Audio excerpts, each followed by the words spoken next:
The main character, named Charlie, comes to the first central hospital of his city to consult with an ophthalmologist. The doctor checks with Charlie about his details and asks him again about the symptoms he is complaining about.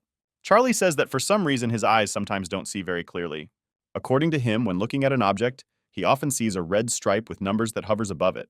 The doctor asks Charlie how much he sees on this strip, to which he is told that the number 18 is lit on the strip. Suddenly, Charlie decides to ask the doctor if this number is his age.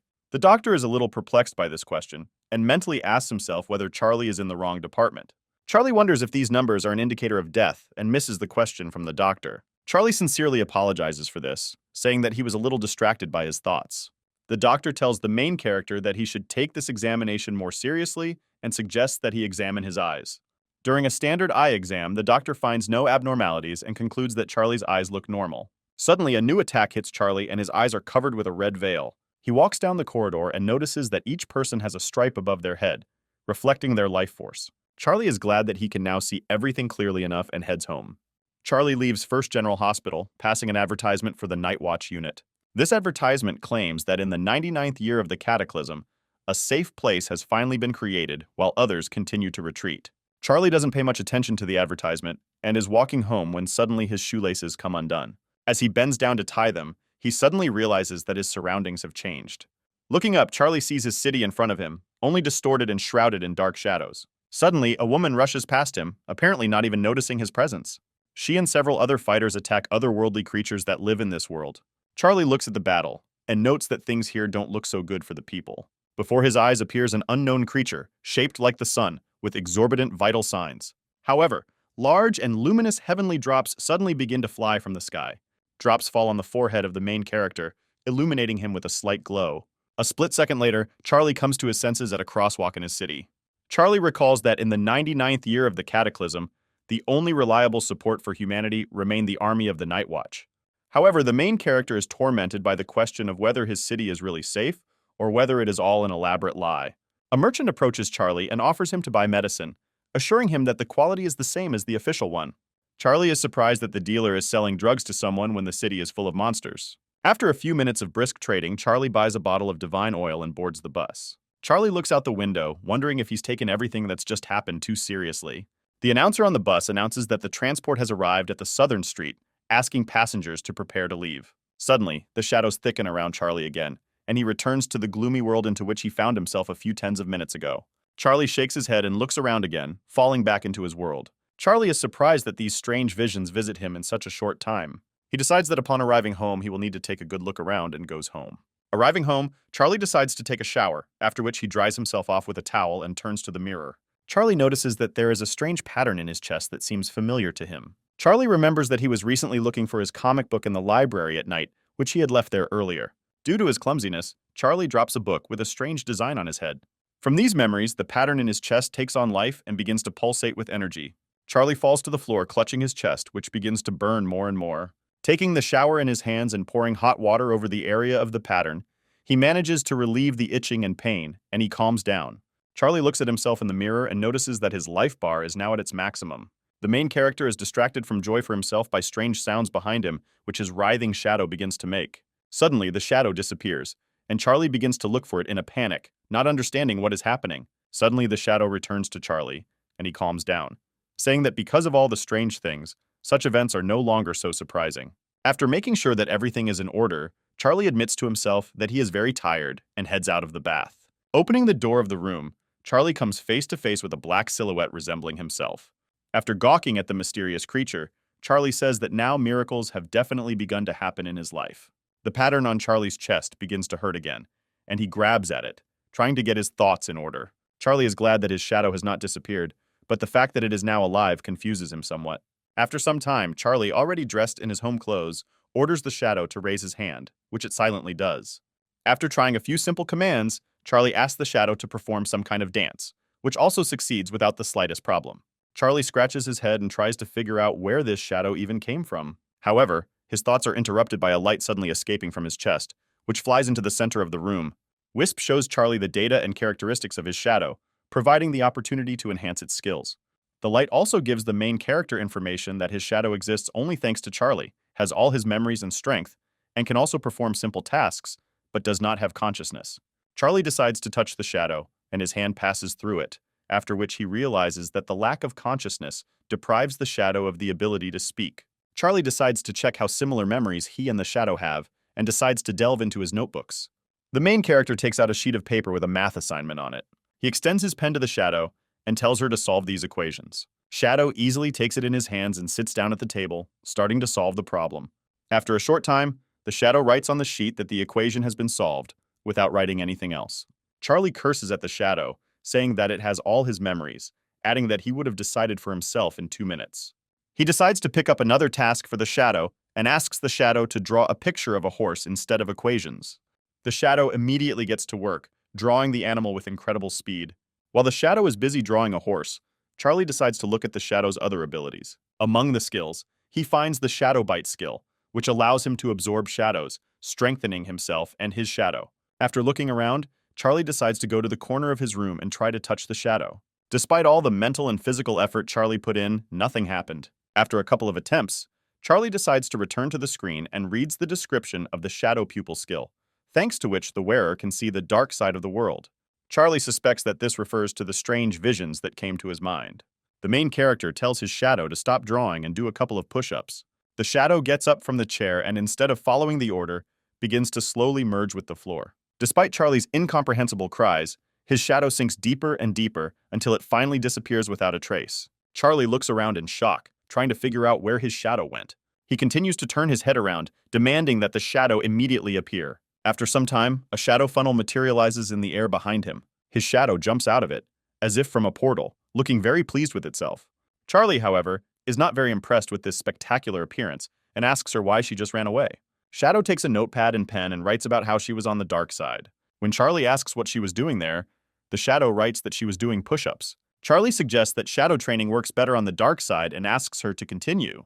The shadow silently nods and disappears into the floor again, leaving Charlie alone in the room. Charlie puts away his notebooks, picks up the stylus from his graphics tablet, and decides to get down to business. However, after a while, severe fatigue makes the main character fall asleep. A scream from the front door wakes the main character from a short sleep, and he goes to the entrance to open the door for his guest.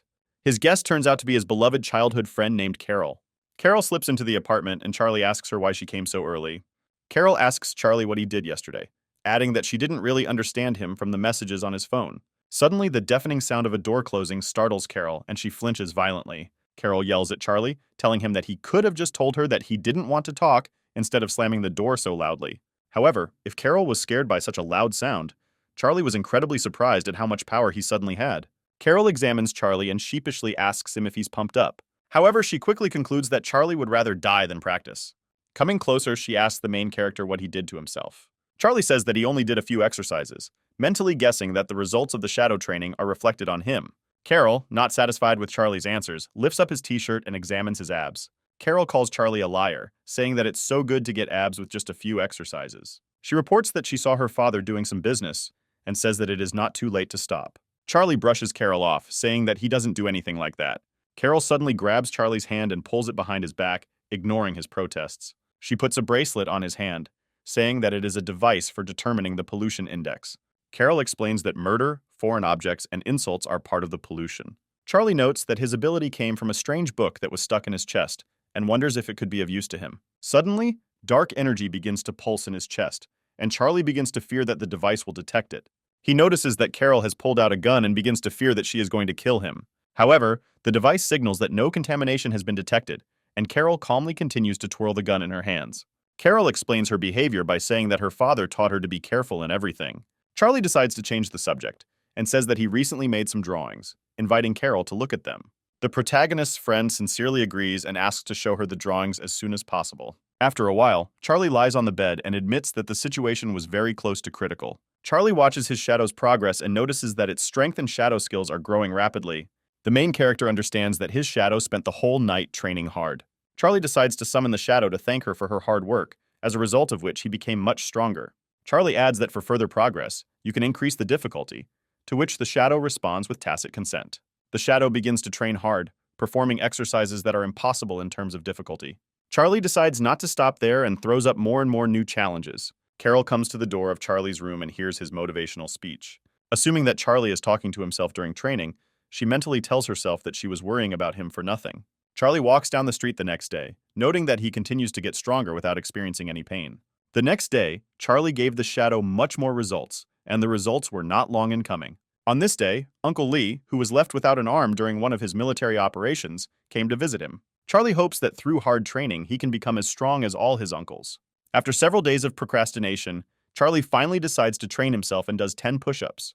After training, the main character decides to check the shadow statistics and notices that progress has slowed down significantly.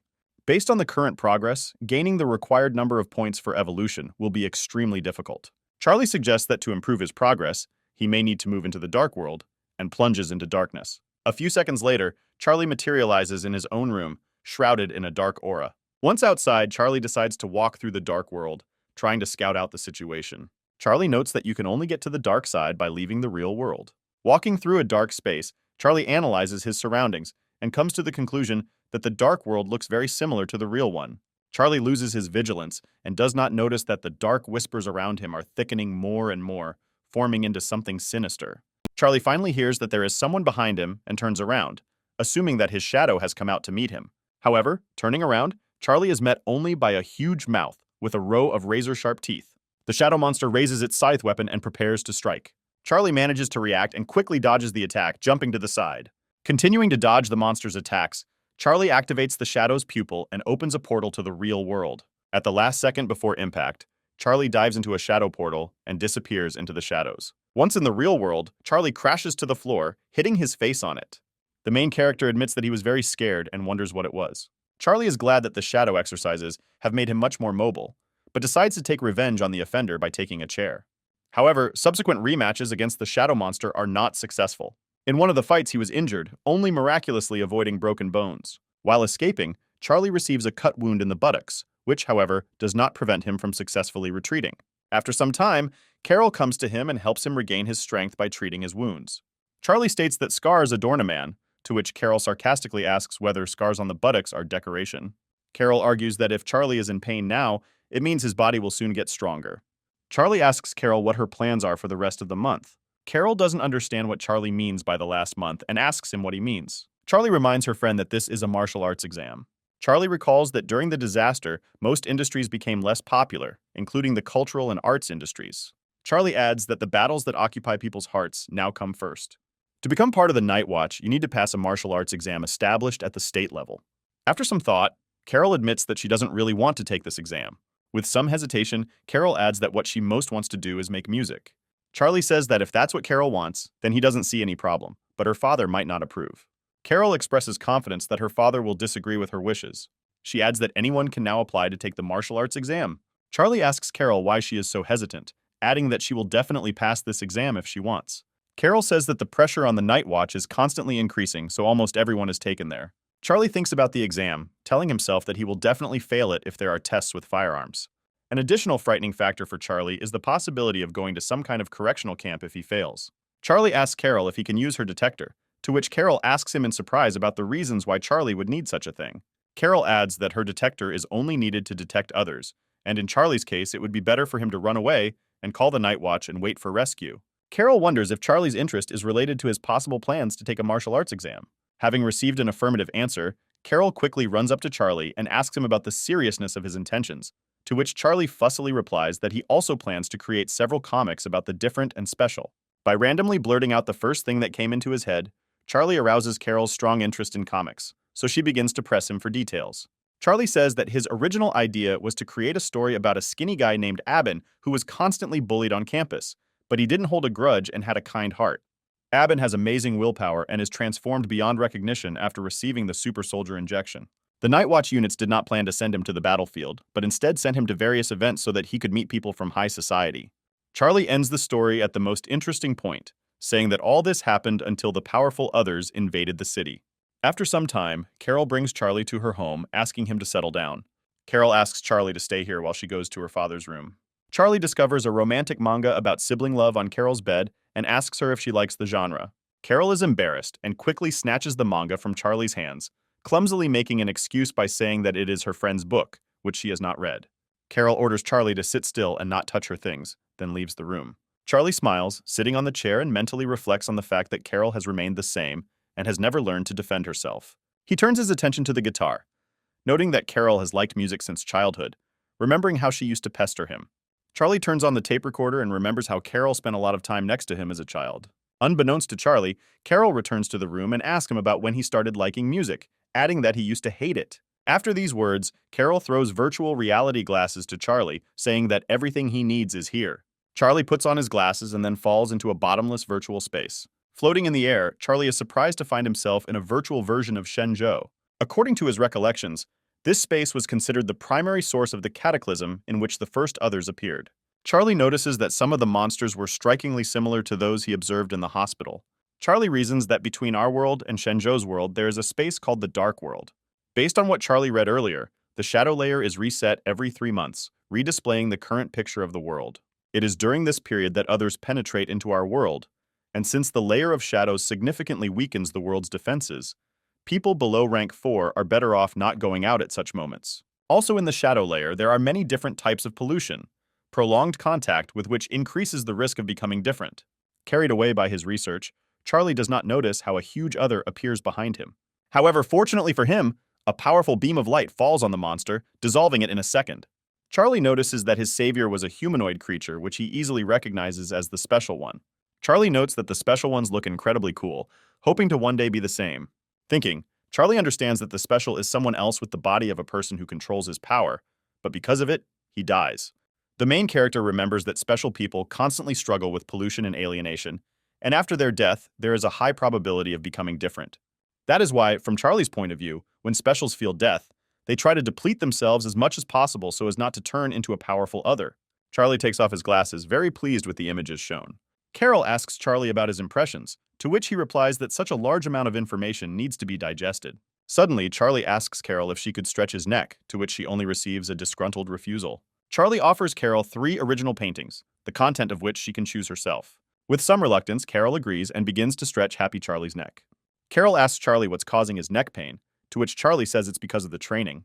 Carol wonders if Charlie continues to pump up his abs, and having received an offer to touch him, he lifts up the protagonist's t-shirt, touching the rectus muscles. However, the couple is caught by Carol's father, Lou, who has arrived unnoticed. After some time, the heroes silently dine in the kitchen, not daring to start a conversation. Charlie notices that Uncle Lou is looking at him with an undisguised desire to beat him. Carol decides to be the first to break the heavy silence, telling her father that he got it all wrong. Uncle Lou asks Carol what he didn't understand, adding that his eyes are unlikely to deceive him. Finding nothing to answer, Carol knocks on Charlie, demanding at least some sane words from him. Making a serious face, Charlie says that he will drink 3 glasses as punishment. Assuming that Charlie has something to punish for, Uncle Lou rushes at Charlie, asking his daughter where his knife is. Charlie remembers that Carol and he were childhood friends, although their personalities are completely different. While he was a bully boy, Carol was always a diligent daughter. Charlie suggests that the reason Carol kept hanging around him was because he once protected her from bullies. According to Charlie, she accompanied him on all his adventures, getting into a variety of adventures. However, Uncle Lou never allowed Carol to get too close to Charlie, constantly being wary of him. Uncle Lou looks at Charlie darkly as he takes a cigarette out of his pack and prepares to light it. Carol quickly approaches her father and takes the cigarette with a displeased look. Uncle Lou finally decides to break the dark staring game and asks the heroes what they were doing when he returned. Charlie quickly admits that they were researching information about others and special ones. Having made sure that this is true, Uncle Lou instantly becomes kinder, saying that now he understands everything. He asks Charlie if he knows why the government doesn't let students know about all this in advance. Charlie thinks for a while, after which he honestly admits that he doesn't quite understand the reason. Lou replies that everyone's heart is different, and in some, evil begins to prevail over kindness and despair can attract creatures from Shenzhou, so there are certain things that everyone should not know about. He adds that not everyone has enough willpower, so if a gap forms in the heart, someone else can penetrate it at any moment. That is why, from the uncle's point of view, various tests are carried out, since only people with appropriate physical training can come into contact with the world of others. However, according to Uncle Lou's observations, even in this case, this world is very dangerous, and even with the current medical abilities of people, it is still out of control. Charlie says that he understood all of Uncle Lou's instructions, but he can't miss the martial arts exam this year.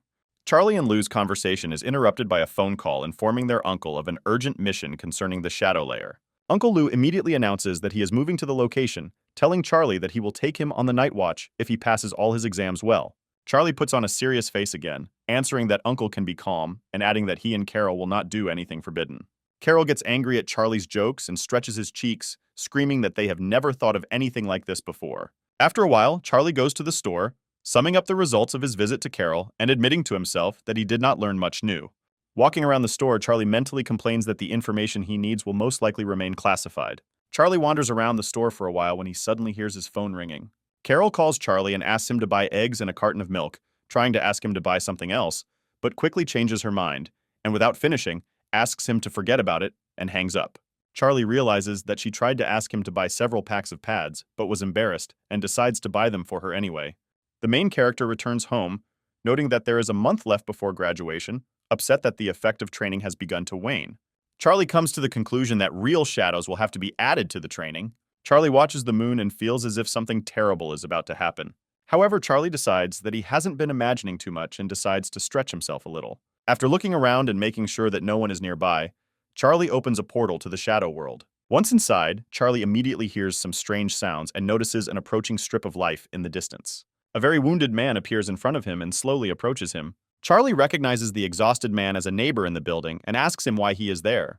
The neighbor does not give any answers and silently falls to the floor, completely losing his strength. However, behind him, Charlie notices some strange and painfully familiar creature. Taking a closer look, Charlie recognizes the creature as the shadow monster he fought with a few days ago. Charlie clenches his fists and decides it's time to end this once and for all. A few tens of minutes ago, the soldier surrendered his guard, admitting to himself that he was terribly tired. His complaints about life to himself are interrupted by a cry for help coming from a nearby gateway. Having come running to the cry, the soldier discovers two small children who are being sucked into a shadow funnel. The soldier briefly falls into a stupor, not believing that someone else is so openly dragging people into the dark world. The children continue to be pulled deeper and deeper, and they desperately cry out for help. The soldier quickly comes to his senses and jumps towards the children, shouting that he will help them. The soldier manages to grab the children by the hands, but the portal sucks him in with them. He finds himself in a shadowy version of the alley, and the children start crying in fear, looking for their mother. The soldier becomes desperate, saying that he has no weapons and his fighting skills are very weak. However, his monologue is interrupted by a shadow blow flying at him and the children at great speed. Quickly gathering himself, the soldier makes a successful attempt to repel the attack. The soldier notices that the gap has disappeared, which means they will not be able to return back. He mentally notes to himself that there could be others everywhere who will attack at any moment. However, the most terrible factor from his point of view is that there are helpless children here. The soldier understands that all he can do is send a distress signal and wait for rescue. He gives his device to the kids, asking them not to cry, and adding that the device will help counteract the local pollution. The children wipe away their tears and ask him if he can take them home, calling them brother. The soldier replies that he will get them out of here, but they need to stay close to him. Suddenly, a shadow monster hiding in ambush attacks the heroes from around the corner. The soldier recalls that when he was 18, he passed the martial arts exam and entered the martial arts department at the university. According to him, he worked hard from the very beginning and took first place in the alien battle exam. However, this turned out to be not enough, since in the other world, diligence occupied far from the first place. The soldier refused to believe in fate, but no matter how hard he tried, he still could not step over his limit. In the end, all he had to do was move from the faculty to the humanities, becoming an ordinary civilian employee.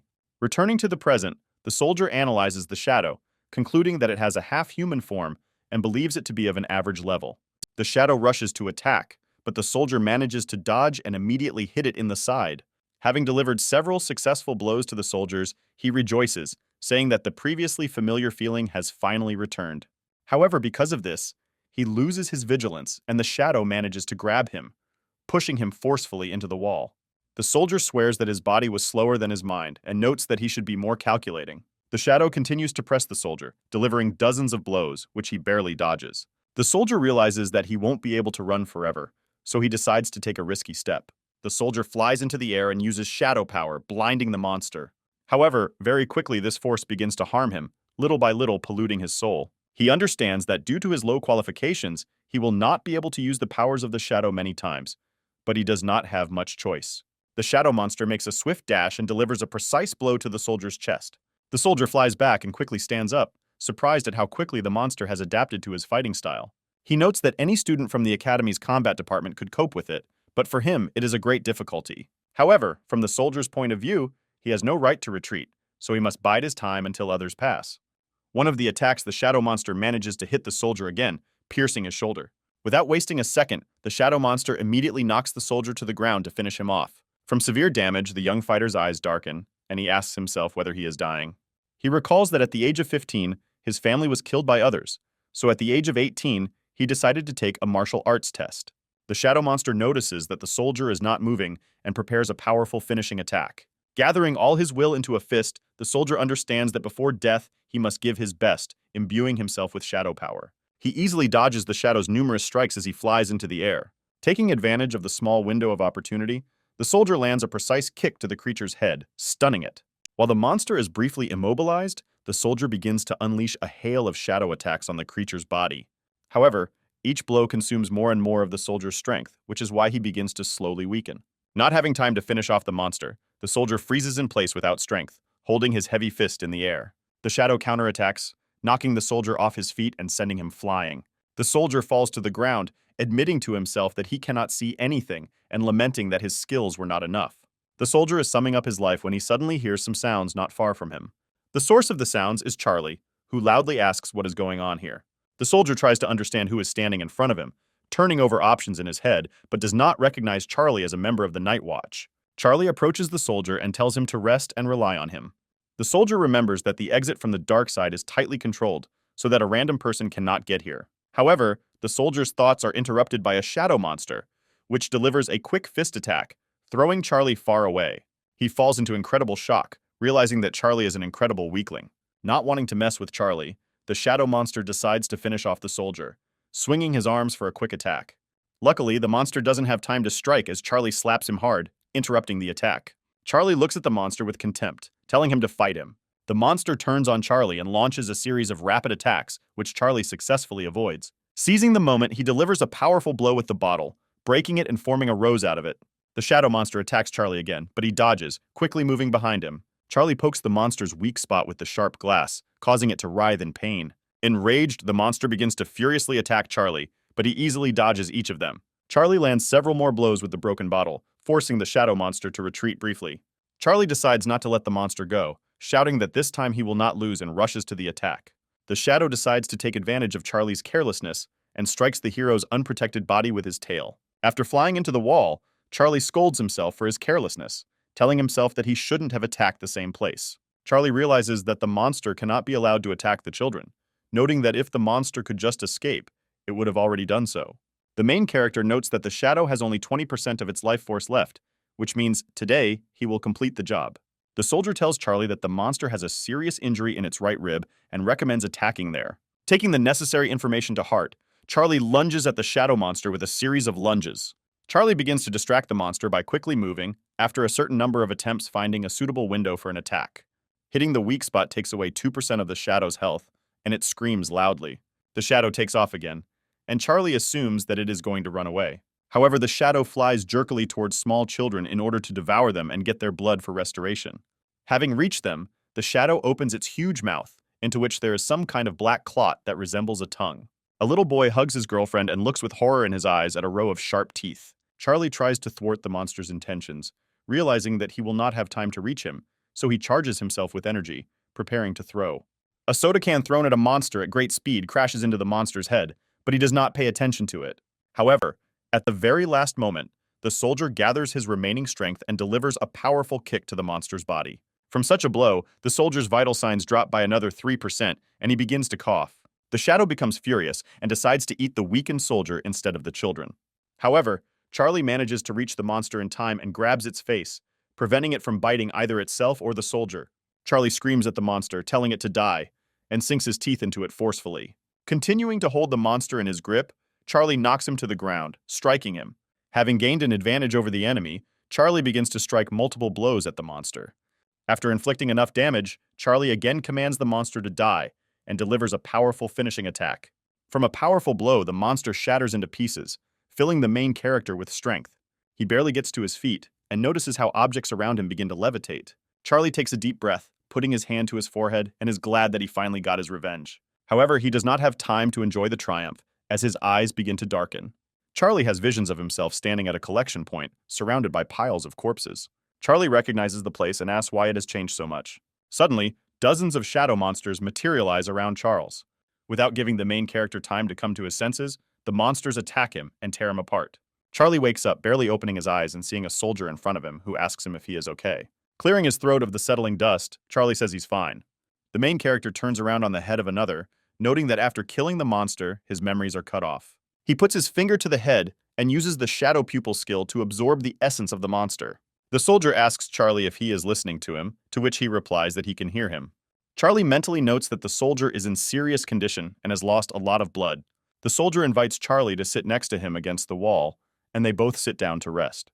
The soldier looks at Charlie briefly and asks him if he is a member of the Night Watch. The main character is mentally surprised that the soldier did not recognize him, despite the fact that they live in the same house. Assuming that the soldier has difficulty seeing, Charlie admits that he is not a member of the Night Watch. The soldier chuckles and says that he doesn't believe it, adding that an ordinary person could not cope with someone else of this level. Charlie mentally grumbles about how the soldier is interacting with him despite the fact that he saved his life. The soldier laughs at Charlie for hitting the other soy sauce, saying that it was quite resourceful. Charlie is surprised that the soldier laughs in such a difficult situation, noting that the men on the Night Watch are amazing. The soldier asks Charlie what university he attends and what course he is in. Charlie replies that he is a second-year student, to which the soldier inquires about his department. Without waiting for an answer, the soldier assumes that he is studying at the martial arts department since he is too strong for the humanitarian field. Suddenly, he asks Charlie if he has any cigarettes on him. Charlie says that he only has bikes with him, but the soldier agrees to them. Charlie hands him a piece of the story, saying that the rest were broken during the fight with the monster. After eating the cookies, the soldier asks Charlie if this is the first time he has killed someone else alone, to which the main character gives an affirmative answer. The wounded fighter admits that he has always admired the martial arts department and shares his feelings that his qualifications are much lower. Charlie advises the soldier to talk less to save energy until help arrives. The soldier replies that he is fine, saying that he just wanted to talk to someone. Charlie asks the soldier how he was able to fall into the dark world as an art student and asks him if he regrets everything. The soldier replies that it was his personal choice and he has no regrets. Unable to bear it, he shouts that he is a civilian who goes to work every day and chats with girls, asking if this is a wonderful life. The soldier starts coughing, and the main character again recommends that he calm down, otherwise it will be hard for him. The soldier says that he sent out a distress signal a long time ago, expressing confidence that help would be on the way. Charlie gets up and starts to leave, but the soldier grabs his sleeve and advises him not to walk around alone, suggesting they chat a little more. Charlie reluctantly sits down and listens to various stories from the soldier's life about what he used to be like. At the end, he asks Charlie to take something to Director Joe from the Extraordinary Technology Specialty. Charlie says that the soldier will be able to come there himself and tell everyone everything. The soldier says that for a long time he carried everything inside himself and was looking for someone with whom he could chat. The soldier asks Charlie if he still has some chopsticks and asks for a couple of them. Charlie notes that the soldier liked them, grinning slightly. The soldier turns his head towards the sounds from the side and says that the Night Watch seems to have arrived. Charlie says that now he will finally get help and begins to get ready to leave in his own direction. The soldier asks Charlie if he will go with him, to which he replies that he will get home on his own. Exhaling heavily, the soldier smiles at Charlie and wishes him a safe journey. Charlie thanks the soldier and walks away towards the house, after which he turns back. Backup locates the Night's Watch member and approaches to check vital signs. Charlie notices that the wounded fighter's vital signs are beginning to plummet. Charlie begins to teleport, and is surprised that the Night Watch cannot help their ally with the current level of medicine. The fighters decide to salute as a final tribute to the fallen soldier. Charlie tries to reach out and run to the dying soldier, but the crater sucks him in. Charlie again finds himself in a pedestrian crossing surrounded by unsuspecting people. Charlie remembers one of the video briefings of the Night Watch, which says that they should not give up even on the verge of death. According to the rules of the Night Watch, they must take a pill that will increase their power, but the chances of death from poisoning reach 90%. Charlie returns home devastated, believing that the soldier actually took the pill that ultimately killed him. The main character understands why the soldier constantly laughed it off and wanted to talk so much. Charlie tells himself that he will always remember him, despite the fact that this soldier passed away so quietly and modestly. He notices his life bar in the mirror, noting that it is quite high despite the fact that he can barely stand. Charlie believes that training just your body is not enough, adding that you will also have to concentrate on willpower. Charlie's thoughts are interrupted by Carol's question about eggs, causing him to drop the food in fear. Carol confronts Charlie about how he isn't answering his calls and isn't home, asking him if he went to the hen house for eggs. Charlie responds with a hastily made-up excuse about being in line for a long time. However, after thinking for a moment, he turns around and asks Carol where she got the keys to his apartment. Carol says Uncle Lee asked her to take care of him since he doesn't cook or order his own food. She examines Charlie, asking him what happened to him, suggesting that he got into a fight. Charlie clumsily responds to Carol, saying she has to go home or else her father will get it all wrong again. However, Carol does not pay attention to his words and grabs his clothes, demanding that he turn around. Carol notices that Charlie's clothes are badly torn in places and asks him excitedly and loudly where he got so hurt. Charlie tries to break free, asking Carol to let him go, to which she demands answers. The main character again comes up with a fictitious story, saying that on the way home, he was attacked and robbed, but he caught up with the offender and beat him, after which he went home. Charlie brags, saying he has incredible reflexes when boxing with air. Noticing the bruises on Charlie's face, Carol touches his cheeks with her hand, gently running her fingers over him. Charlie freezes in place, letting Carol examine him, admitting to himself that she will never believe his bullshit. After a short pause, Carol asks the main character if he is in pain. Charlie gets a little embarrassed and says he's fine and just wants to sleep. Carol quickly leaves him and says that he needs to tell Uncle Lee about everything, because it's no good to fight at night. Charlie grabs Carol's hand and says that he was just standing up for himself, asking her not to tell her uncle anything. Charlie theatrically falls to the floor, saying that he is too weak to go any further. Carol says that Charlie needs to go to the hospital, to which he shirks, saying that he has everything he needs at home. Carol irritably asks Charlie if he expects her to give him medicine, to which he smiles and asks him to patch him up. Carol bandages all of Charlie's wounds without unnecessary tenderness, causing him to scream in irritation. Carol hits Charlie on the shoulder and asks him if he will do this again, to which he promises that this will not happen again. Carol asks Charlie to swear, but he replies that he cannot promise such a thing, because the desire to fight is inherent in men by nature. Carol begins to hit Charlie lightly, and he promises that he will no longer get into fights himself. Carol finishes the bandage and says she's leaving, to which Charlie invites her to stay, adding that he has a very large bed. Carol turns towards Charlie and sticks her tongue out at him before leaving the apartment. Left alone with himself, Charlie remembers the soldier's request for a message to Beta. Suddenly, Charlie jumps out of bed, remembering that he didn't even know his ally's name. After some time, Charlie decides to look up information about the other one he recently destroyed. Charlie wonders if the first person killed will be displayed by someone else, or if he will be consumed by the shadow's bite before the kill is registered. Charlie notices that as a reward, he received the skill of Sneaky Strike, which is a hidden attack from the shadows that the enemy cannot see. Charlie decides to try out the skills he has learned and stands in the center of the room, saying the name of the skill. Nothing happens, and Charlie suspects something is wrong with the system. Charlie thinks about it and assumes that the problem is that there is no target for the attack. Charlie decides to explore himself and looks at his options, which reveal that he is a stalker who is at home in the shadows.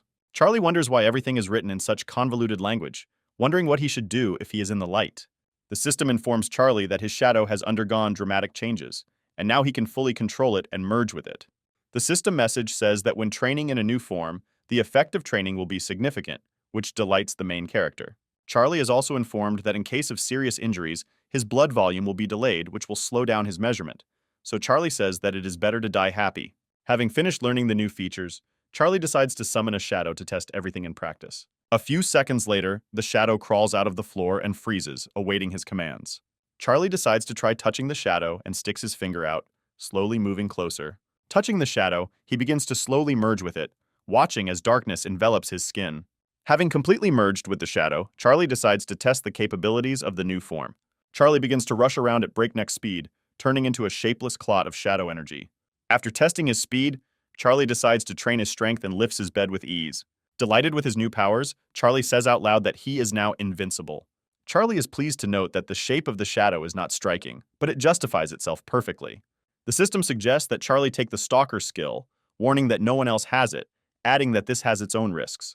Charlie thinks about the offer, deciding that the opportunity may be worth the risk. However, suddenly a shadow creeps out of the system window, preventing Charlie from making up his mind. The shadow envelops Charlie, sucking him into a shadow cocoon and interacting with his power. After the metamorphosis ends, the system informs Charlie that he is now a killer, adding that if he does not kill, he will die himself. The system warns that his attacks can now damage even a god, but he will not be freed from the need to kill. The next system screen states that once shadow form is activated, his killing ability will be greatly increased. The system also adds that he can now activate the decapitation skill, which depends on the blood level, strength, abilities, and other factors of both parties.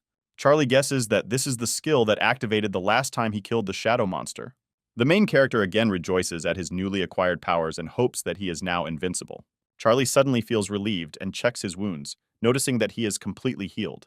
The protagonist suggests that activating the shadow form greatly enhances the power of regeneration. The next morning, Carol's classmates notice a photo of Charlie on social media. One of Carol's friends says that she heard that yesterday Charlie met some merchant and fought with him, but he had a knife. Carol tells her classmates not to fall for these stories, adding that a dog was chasing him. After some time, Carol and two classmates come to Charlie's apartment. Suddenly, one of Carol's friends asks Carol where she got the key to Charlie's house, confusing her. After answering the question evasively, Carol enters the apartment, saying that she came to visit him with her friends. Charlie sits in the center of the room and checks his wound, which has suddenly opened. Carol flies up to the main character, asking him if he still has bandages. Carol's friends approach Charlie and excitedly touch his new muscles. Carol quickly puts a stop to this act of generosity by telling her friends to get into the living room. Carol's friends hear screams from the room and ask each other if Charlie will be okay. Carol treats Charlie's wound, saying that she knows this ointment, adding that it doesn't hurt at all. She adds that Charlie's wound needs to be treated very well, but the main character is too busy looking at her legs. Carol tells Charlie that he fights too much, to which he replies that he will be fine. Carol asks him what he did yesterday, asking him not to make up any nonsense but to be honest. Charlie replies that he just committed an act of knightly justice, to which Carol tells him that he is definitely lying. Charlie asks Carol what time Uncle Lou returned yesterday, to which she replies that he did not return. The main character says that it seems to him that the night watch works quite cruelly, adding that they have almost no free time to recover. Carol doesn't say anything, and Charlie realizes that she is very worried about her father. The main character realized that most of the night watch employees put their lives in danger every day, and Uncle Lee was left without an arm, and the soldier, whose name was Linmo, died at the age of 20. Carol asks Charlie if he will go to work on the night watch if he passes the martial arts exam. Charlie thinks about the offer for a few seconds, and then asks Carol if there will be beauties there. Carol doesn't appreciate Charlie's joke and pulls his cheek, telling him to shut his mouth. Carol's friends eavesdrop on their conversations and squabbles, standing outside the door. The guy asks the girl what's going on, to which she replies that everything is obvious. After a while, when the sounds of the fight die down, the friends enter the room and ask Charlie how he is feeling.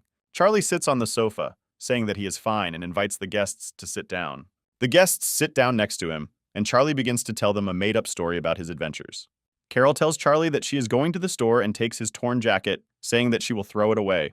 Charlie doesn't mind, and continues to tell his guests his fascinating stories. Suddenly, Charlie remembers that there are things left in the jacket and jumps towards Carol, asking her to wait a little. Carol turns to him and a package of feminine pads falls out of his jacket. Carol makes a face and asks Charlie why he might need it. Charlie replies that Carol had a stomachache yesterday, so he wanted to please her when he returned from the store. Friends watch the unfolding events with interest, taking out their phones. Charlie picks up the package and gives it to Carol, saying that if anything happens, she can contact him. Carol blushes and yells at Charlie that he shouldn't have done that before throwing the package at him. Charlie rubs his forehead where the packaging hit him and doesn't understand why Carol is so angry. After some time, Carol and friends leave, leaving Charlie alone. Charlie immediately uses the shadow pupil skill, creating a portal to the shadow world. While the portal is charging, Charlie returns to his shadow form, deciding to train. After some time, Charlie is smoothly transported to the other side, into the shadow world. Suddenly, Charlie feels very comfortable here.